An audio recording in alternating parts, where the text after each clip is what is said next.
마리아의 삶, 헌신과 순종이라는 주제를 가지고 함께 하나님의 말씀을 나누기를 원합니다. 제가 미국에서 교회를 개척해서 이 청년들과 함께 시카고에서 이 교회 공동체를 이루어서 사역을 할 때에 처음에는 어려웠지만 하나님께서 결국에는 이 부흥의 문을 열어주셔서 인원이 점점 늘어나게 됐던 그런 어떤 행복한 시즌을 제가 경험했던 적이 있습니다.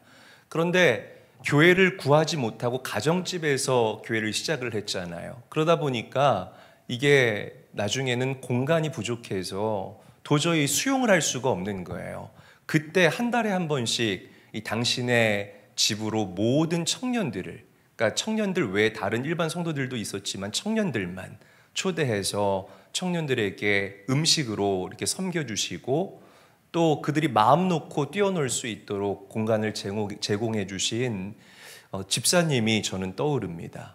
그리고 절기 때마다 전 성도들을 자신의 큰 집으로 초대해서 음식을 차려주시고 마음껏 먹고 마시고 또 거기서 교제할 수 있도록 당신의 집을 내어주셨던 어떤 권사님의 얼굴도 떠오릅니다. 그러니까 교회가 세워지는데 당신의 집을 그리고 당신의 삶을 조금도 주저하지 않고 내어주셨던 그런 우리 성도님들의 헌신과 수고가 있었기 때문에 결국에는 이 교회가 교회답게 세워져 가게 됐고 사람들이 예수님의 사람으로 점점 빚어지게 되는 놀라운 하나님의 은혜를 경험하게 됐다는 거죠. 자, 오늘 본문에서 우리가 그렇게 아낌없이 당신의 삶을 내어주었던 그리고 당신의 집을 내어주었던 한 여인을 만나게 됩니다. 그 여인의 이름이 바로 마리아라는 여인이에요. 자, 우리 사도행전 12장 12절 말씀 우리 한 목소리로 읽어보도록 하겠습니다. 시작. 깨닫고 마가라 하는 요한의 어머니 마리아의 집에 가니 여러 사람이 거기에 모여 기도하고 있더라. 자, 빨간 글씨 마리아의 집이라고 이야기를 하잖아요. 이 성경의 남편의 이름이 아닌 성경은 남성 중심적으로 쓰여진 책입니다. 여러분 죄송합니다. 여성들이 여기 다수지만 참 성경은 남성 중심적으로 쓰여진 책이에요. 그런데 그렇게 남성 중심적으로 쓰여진 그 책에 남편의 이름이 아니라 마리아의 집이라고 언급한 걸 보면 우리가 유추할 수 있습니다. 마리아는 남편이 없는 사람이구나. 과부인 사람이구나 라고 우리가 유추할 수 있는 거예요. 또한 마리아에게는 아들이 하나가 있었습니다. 마가 요한이라고 불리우는 그런 아들이 하나가 있었죠. 그러니까 과부, 연약한 여자의 몸으로 혼자 살고 또 어린 마가 요한이라는 외아들을 데리고 살아가는 이 여인이 얼마나 세상이 무섭겠습니까?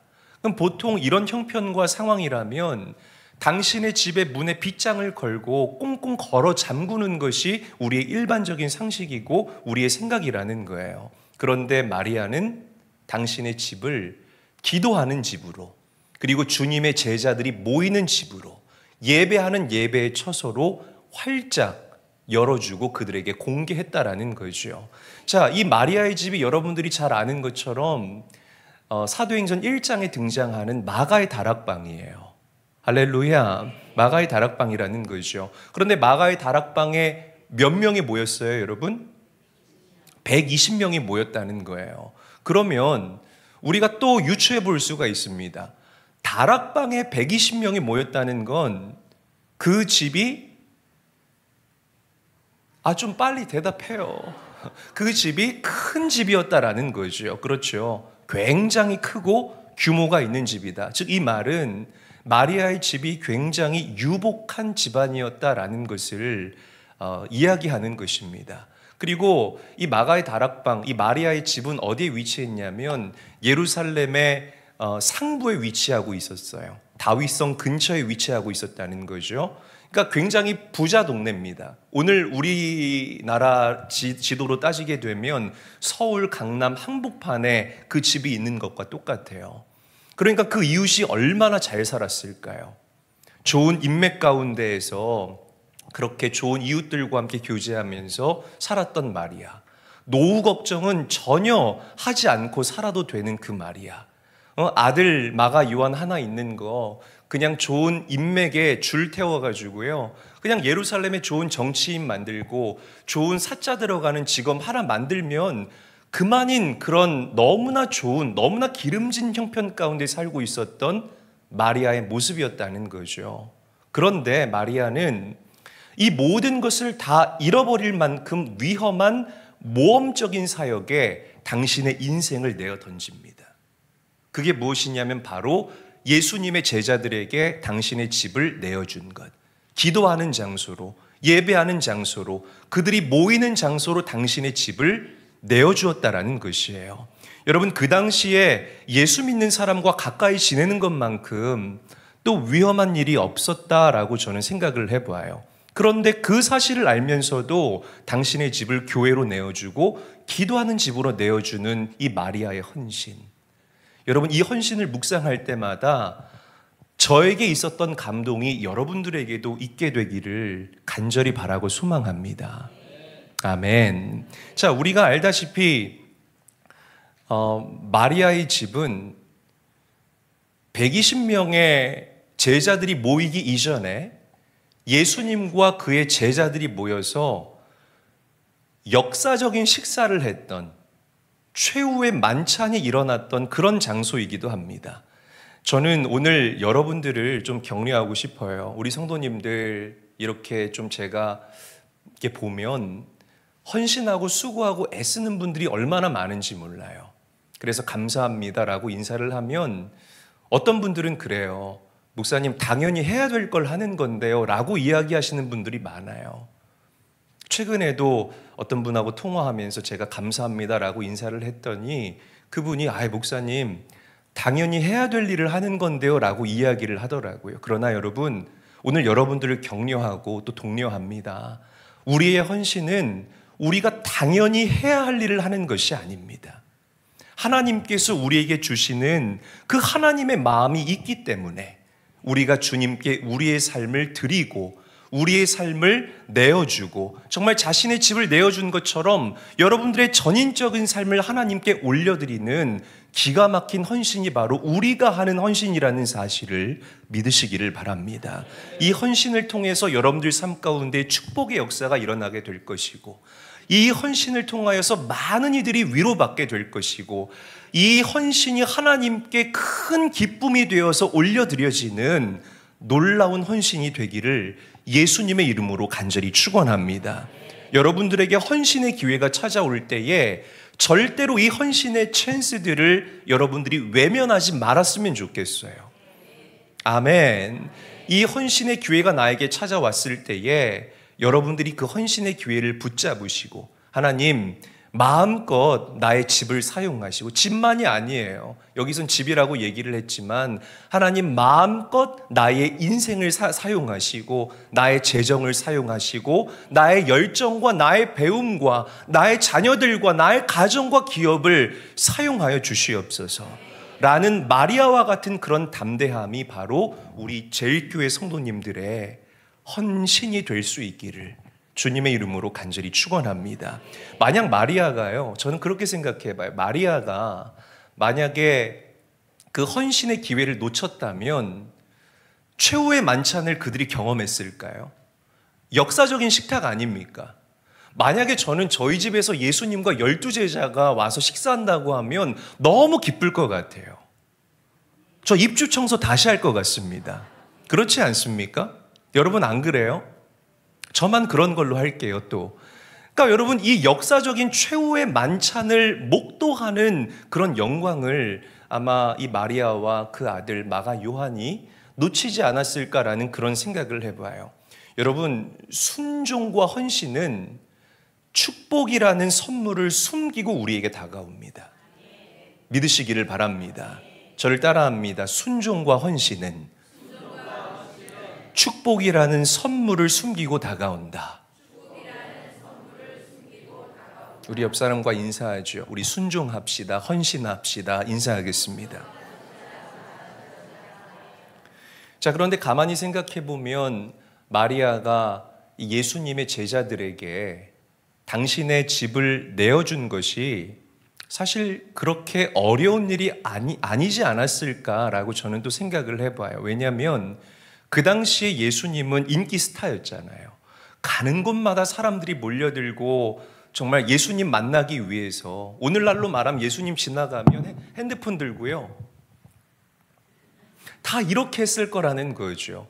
그런 예수님께서 우리의 집을 사용하고 싶다고 하니 내 집을 내어드리는 것, 그렇게 인기 스타인 예수님께 내어드리는 것, 이게 어려운 문제는 아니지 않았을까라는 이제 그런 상상도 제가 말씀을 준비하면서 해봅니다. 자, 그런데 안타까운 일이 일어나게 되죠. 얼마 지나지 않아서 예수님께서 십자가에서 사형수가 되어서 돌아가십니다. 그리고 하루아침에 예수님을 따르던 그 제자들이 지명 수배자가 되어서 유대인들과 로마 군사들의 표적이 되는 그런 안타까운 일이 일어나게 됐다라는 거예요. 여러분, 이럴 때 우리의 스탠스가 어때야 될까요? 지명 수배자예요. 내가 지명 수배자와 친해요. 여기 이 그룹 가리켜서 죄송합니다. 지명 수배자와 내가 친해요. 그러면 나도 똑같이 덩달아서 그런 오명을 쓰지 않겠습니까? 그럴 때 여러분들 어떤 스탠스를 취해야 돼요? 어떤 자세와 태도를 취해야 됩니까? 그냥 솔직하게 대답하시면 뒤에 뭘 꾸며내려고 해요. 피하고 또 모르는 척하고 또 말 안 하시는 분들도 다 똑같습니다. 피하고 모르는 척하고, 그게 보통 사람들이 생각하는 위기 가운데서 우리가 취해야 하는 그런 태도와 자세일 거라고 저는 생각을 해봐요. 나는 저들과 아무 상관이 없습니다. 그러나 마리아는 그렇게 하지 않았어요. 그 위기의 순간 가운데에도 자신의 집을 그 예수님의 제자들을 위한 기도의 처소로, 또 교회로 내어주는 일을 요만큼도 마다하지를 않습니다. 할렐루야.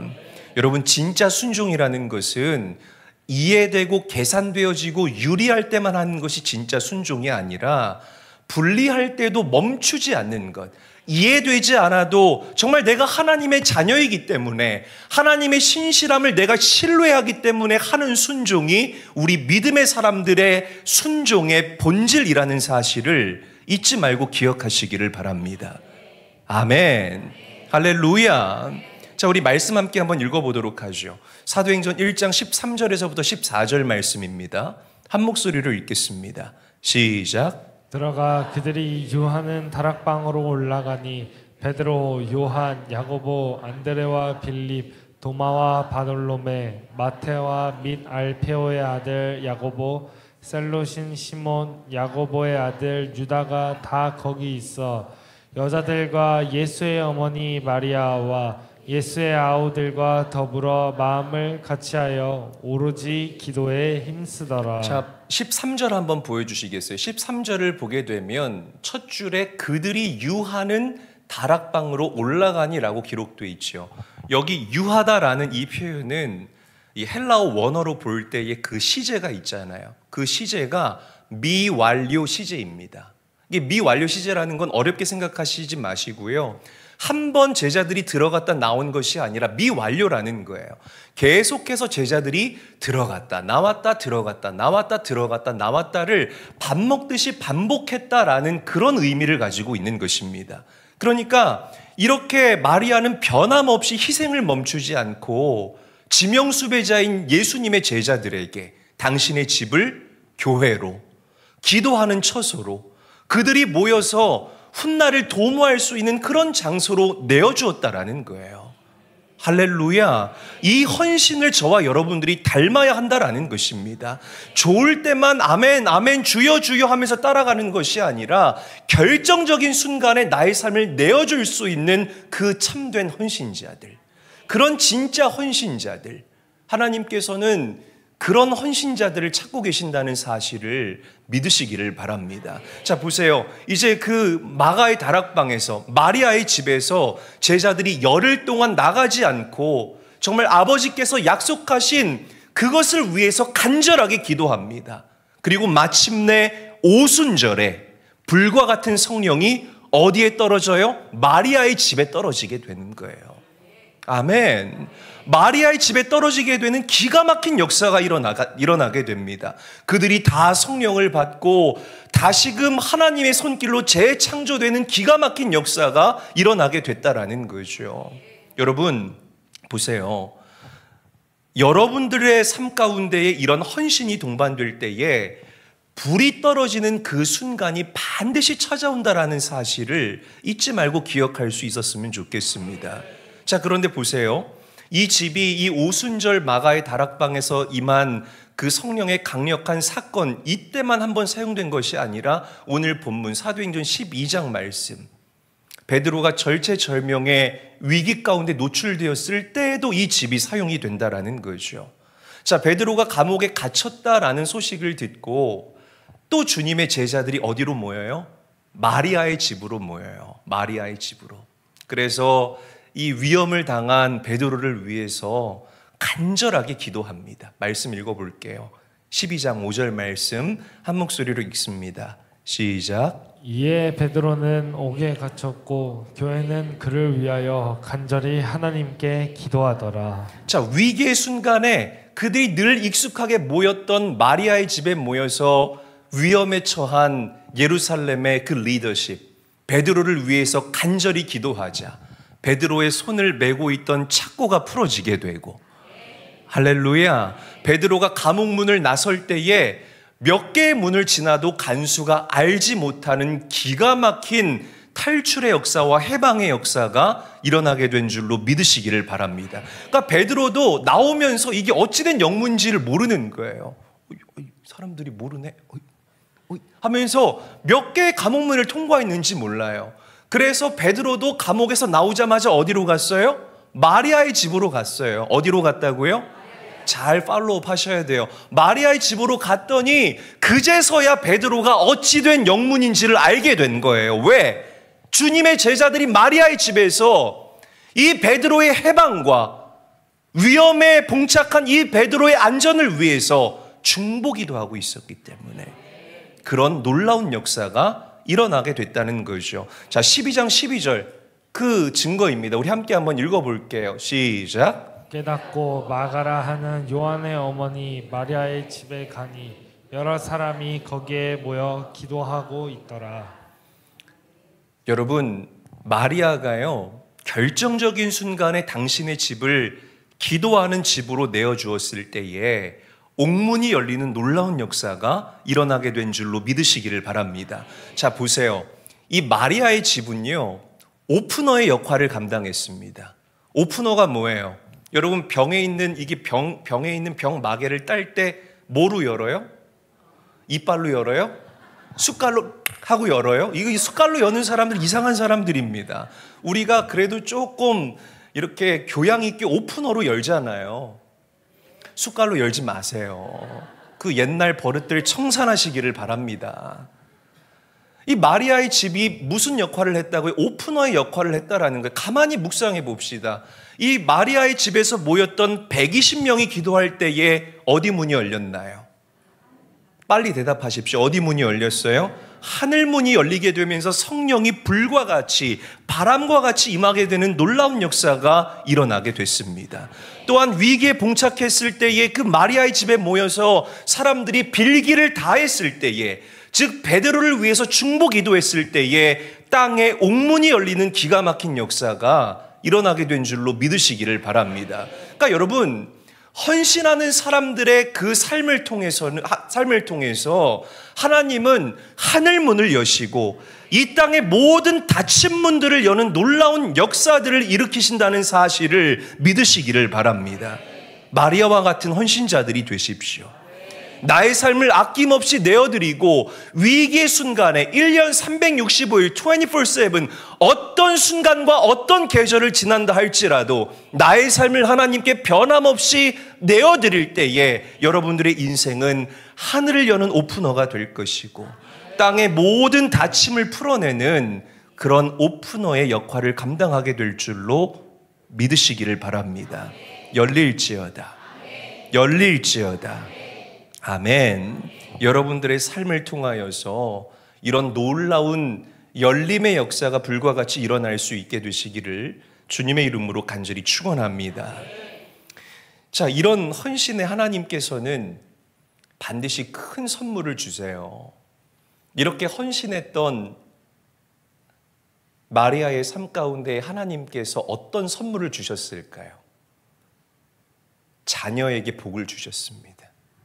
마리아에게 아들 하나가 있었다고 그랬잖아요.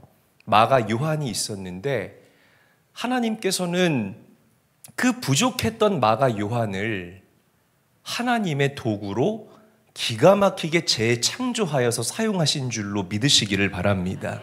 자, 보세요. 아들이 하나밖에 없어요. 저는 이 마음을 너무나 잘 알아요. 제가 아들이 하나밖에 없으니까. 굉장히 애틋해요. 막 아이가 자고 있으면 막 이렇게 막 이 안에서 결의가 불타올라요. 아빠가 잘해줄게. 일어나면 또 이제 또 다른 이야기지만 이 아들 하나가 자고 있으면 아빠가 잘해줄게. 응? 최고로 잘해줄 거야. 여보, 우리 잘해주자. 그러다가 이제 일어나면 또 다른 문이 열리게 되는데 뭐 어느 가정이나 다 똑같지 않을까라고 생각합니다. 그러니까 이 하나밖에 없는 이 마가 요한이 얼마나 귀하고 얼마나 소중하겠습니까? 그런데 참 이 마리아라는 여자는 중심이 바로 선 여인이었어요. 이 하나밖에 없는 아들을 예루살렘의 유명인으로 만들려고 하지 않고요, 하나님 나라의 일꾼으로 만들기를 원했습니다. 할렐루야. 그래서 이 마리아는 하나밖에 없는 마가 요한을 선교지로 내보내요. 누구와 함께? 이 삼촌이었던 바나바와 함께. 이 다 여러분 퍼즐이 맞춰지시죠? 성경을 읽으신 분들은 아마 다 아실 거라고 저는 생각을 합니다. 자, 그래서 이제 사도 바울과 그 유명한 대사도 사도 바울과 바나바와 이 성경에서 말하는 바나바의 생질이라고 이야기를 하지 않습니까? 바나바의 생질이 누구냐면 바로 마가 요한을 얘기를 하는 거예요. 마리아의 아들을 얘기를 하는 겁니다. 그래서 역사적인 그 만남이 이루어지면서 1차 선교 여행이 시작이 됩니다. 자, 그런데 선교지로 아들을 내보냈는데 문제가 생기는 거예요. 마가 요한이 너무나 약했던 거예요. 그래서 선교지에서 사역을 하다가 그만 도망쳐서 다시 고향으로 돌아옵니다.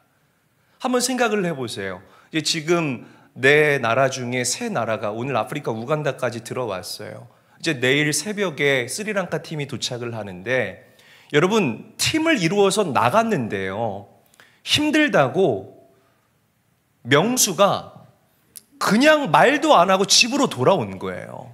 그러면 여러분, 그 팀이 뭐가 되겠습니까?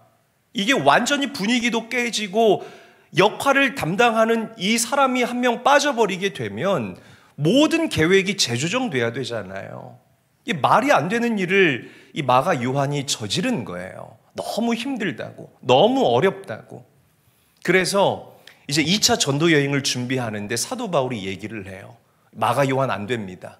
이렇게 준비 안 되고 이렇게 이기적이고 이렇게 자기밖에 모르는 사람을 우리가 함께 데려갈 수 없습니다. 또 힘들다고 도망갈 겁니까? 안 됩니다. 데려갈 수 없습니다. 그런데 삼촌이잖아요. 바나바는 그래도 한 번 더 기회를 줍시다. 그래도 한 번 더 기회를 줍시다.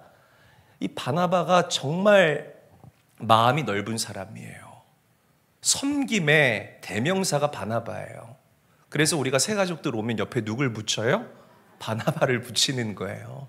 그러니까 바나바가 너무나 또 마가 요한을 용서해주고 용납해주고 데려가고 싶은 겁니다. 그런데 바울이 칼같이 안 된다는 거예요. 안 됩니다.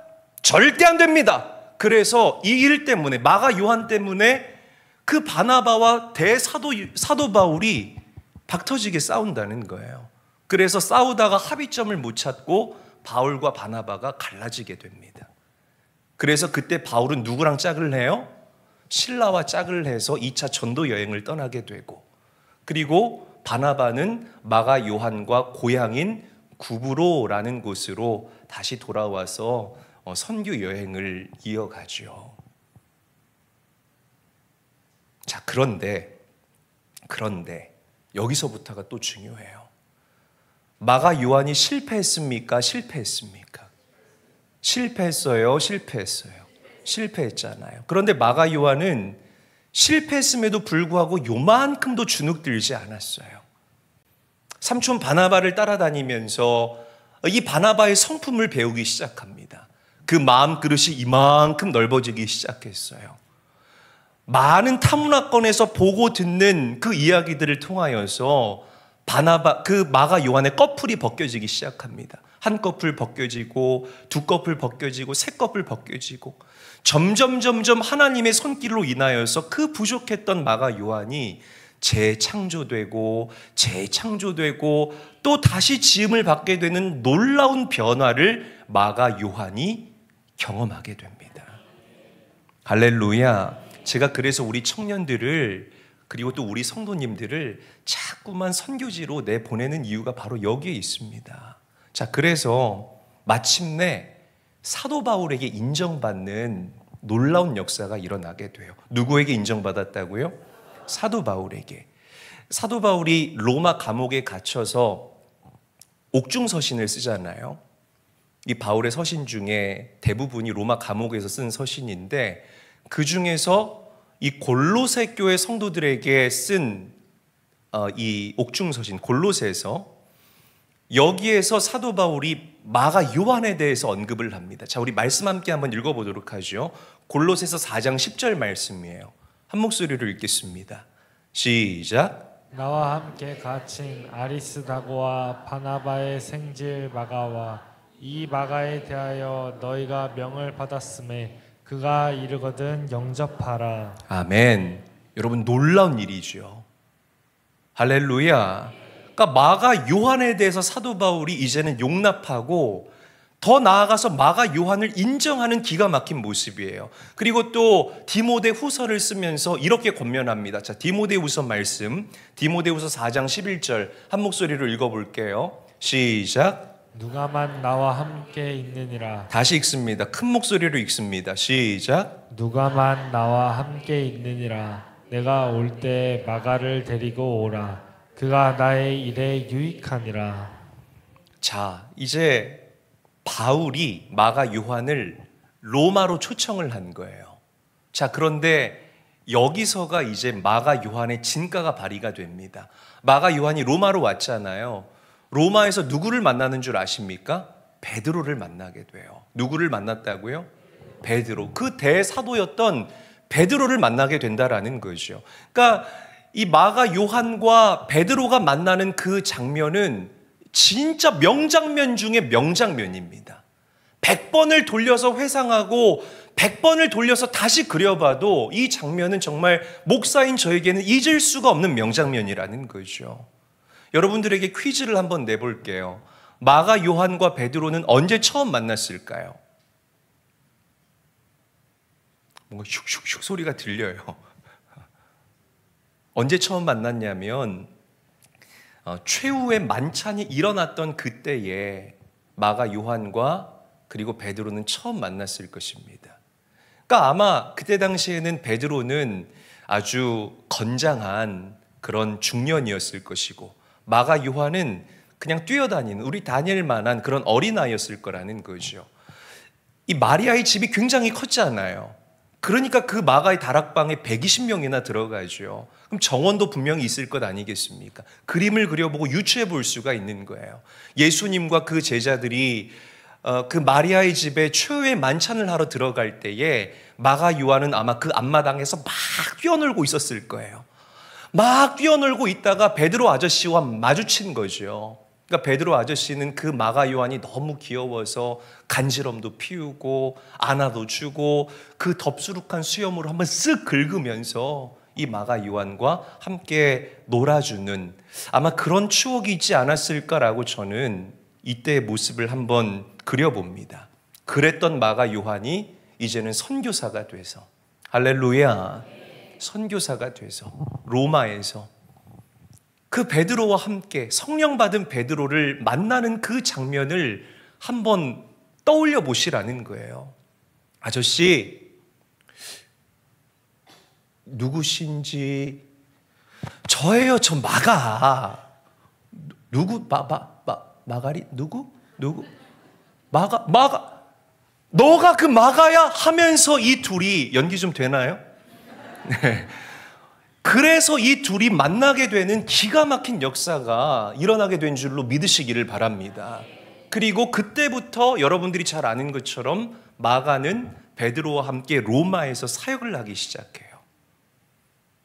베드로와 함께 다니면서 베드로를 위해서 통역을 하기도 하고, 베드로가 이야기하는 그 서신을 글로 받아서 적어서 교회로 전달하는 그런 베드로의 사역에, 아니 하나님의 사역에 귀하게 쓰임받는 결정적인 하나님의 도구가 되는 놀라운 은혜의 주인공이 된 줄로 믿으시기를 바랍니다. 자, 그래서 베드로 전서에서 이렇게 고백해요. 베드로가 자식이 없었잖아요. 그러니까 베드로에게 마가는 자식과 같았을 것이고, 그리고 아버지가 없었던 마가 요한에게 베드로는 아버지와 같았을 겁니다. 그래서 베드로가 베드로전서 5장 13절에 이렇게 고백합니다. 말씀 함께 한번 읽어보죠. 함께 읽습니다. 시작. 택하심을 함께 받은 바벨론에 있는 교회가 너희에게 문안하고 내 아들 마가도 그리하느니라. 여기 보면은 내 아들 누구도 내 아들 마가라고 베드로가 분명하게 언급하고 있다는 것입니다.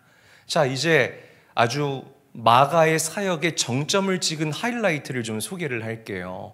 이제 어느 날 베드로와 마가가 열심히 사역을 하다가 이제 몸이 피곤하잖아요.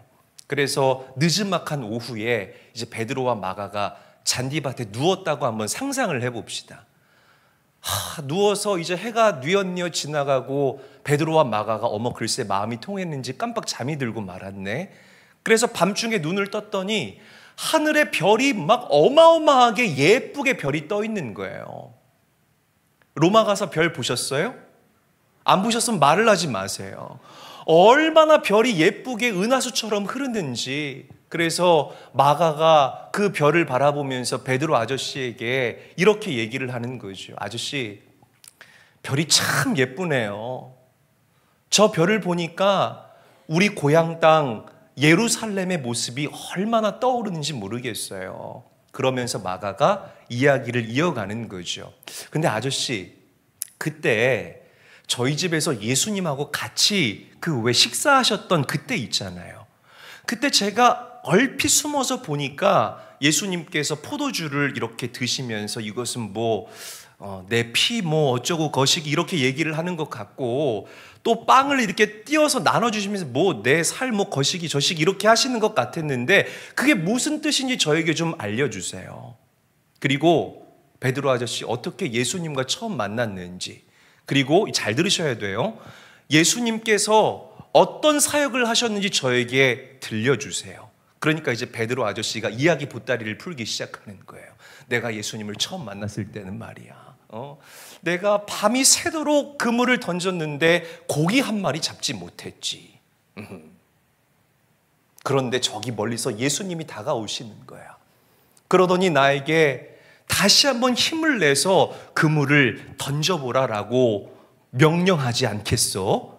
그래서 내가 속는 셈 치고 그물을 던져본 거야. 그랬더니 그물 안에 고기가 가득 찰 만큼 고기가 잡혀졌어. 그런데 예수님께서 나를 부르시기 시작했어. 내가 너를 사람 낚는 어부가 되게 하리라. 그때부터 내가 예수님을 따라다닌 거란다, 마가 요하나. 예수님께서 어떤 사역을 하셨는데요? 저에게 들려주세요. 예수님께서 이런 사역을 하시고 저런 사역을 하시고 또 저런 사역을 하시고 요런 사역을 하시고. 마가 요한은요, 잘 들으세요. 베드로 사도가 했던 이야기들을 빠짐없이 기록했을 겁니다. 빠짐없이 뭐 했다고요? 빠짐없이 뭐 했다고요? 기록을 했다는 거예요. 예수님의 사역을 기록하고 또 기록하다가 성령의 감동, 감화를 받고 계속해서 기록되어진 그 책이 바로 역사적 복음서인 마가복음이 됐을 거라는 거죠. 할렐루야. 이렇게 해서 마가 요한이 마가복음의 저자가 되는 기가 막힌 은혜의 주인공이 된 줄로 믿으시기를 바랍니다. 여러분, 짧은 스토리텔링이었지만 정말 그 처음 선교 여행에서 도망쳤던 그 마가 요한이 나중에는 훌륭한 선교사가 되어서 하나님의 그 위대한 사역 가운데 동참하게 되고, 그리고 예수님께서 하셨던 그 사역을 받아 적다가 성령으로 감동 감화를 받고 대사복음서인 마가복음의 저자가 되는 그런 축복의 주인공이 되었습니다. 여러분, 이 위대한 사람 베드로의 뒤에, 그리고 다시 마가의 뒤에는 누가 있었습니까? 헌신자였던 마리아가 있었다라는 이 진리를 잊지 않고 기억할 수 있게 되시기를 바랍니다. 할렐루야. 우리 옆 사람과 인사하죠. 마리아와 같은 헌신자가 됩시다. 인사하겠습니다.